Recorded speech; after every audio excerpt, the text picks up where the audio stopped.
تخافون. کوردەکان لە ژنهێنانی دووەم دەترسن، ناتوانن ژن بهێنن چونکە یاسا ڕێگەیان پێ نادات، بەڵام ئێمە ناترسین. احنا ما نخاف. ئەمە قسەی حاجی ناجیە کە ئاوارەیەکی عەرەبە و سێ ژنی هەیە، لە کاتێکدا فرەژنی لە نێو کووردا سنووردارە. ئەبوو یوسف کە ئاوارەیەکی تری عەرەبە و سێ هاوسەر و ژمارەیەکی زۆر منداڵی هەیە، سەرباری ژیانی ئاوارەیی و قورسی ژیانی هێشتا بیری لای ژنهێنانە.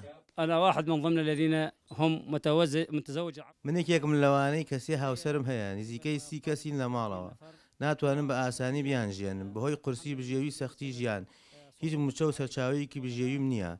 ولا يوجد لدي أي راتب وأي مصدر معيشي. کەمپی ئاوارە عەرەبەکان لە گەرمیان نزیکەی 300 خێزانی عەرەبی تێدایە.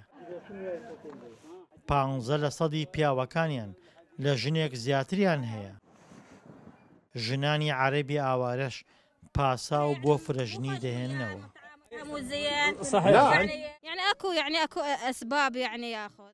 چەند هۆکارێک هەیە هاوسەری منداڵی نابێ یان هاوسەرێکی باش نییە، بۆیە ژن دەهێنێتە سەری یان لە ماڵەوە باش بەخێوی ناکات. يعني ما مداريته يعني بالبيت. چالاکوانی ژنانی هەرێمی کوردستانیش دەڵێن فرەژنی شیرازەی خێزانی تێکداوە. لەوەتەی کە با بڵێن ئەو خێزانە عەرەبانەی هاتوون و تێکەڵ بە گەرمیان و با بڵێن هەرێمی کوردستان بوون، ئەمە شوای کردووە کە شیرازەی خێزان تێک بدات و خێزان پەرتەوازە بکات و کێشە خێزانەکان زیاتر بکات و ببێ بە هۆکارێک بۆ هەڵوەشانەوەیەکی زۆری خێزان.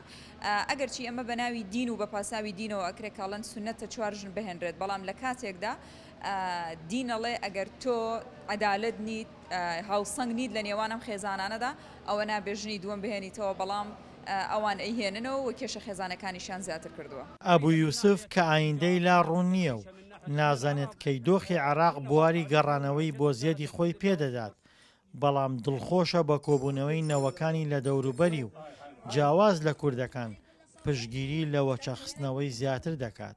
أما بالشريعة احنا نأخذ بالقرآن. ئێمە بە شەریعەت و قورئانی پیرۆز کار دەکەین کە 4 ژنی حڵال کردووە تا نەوەی پێغەمبەر درودی خوای لەسەر بێت زیاد بکە، بەڵام یاسا کارپێکراوەکانی هەرێم ڕێگا بە ژنی دووەم نادات، ئیلا مەگەر هاوسەرەکەی کۆچی دوایی کردو بێت یاخود لێ جیابوو بێتەوە. للرجل إلا بعد موتها أو طلاقها.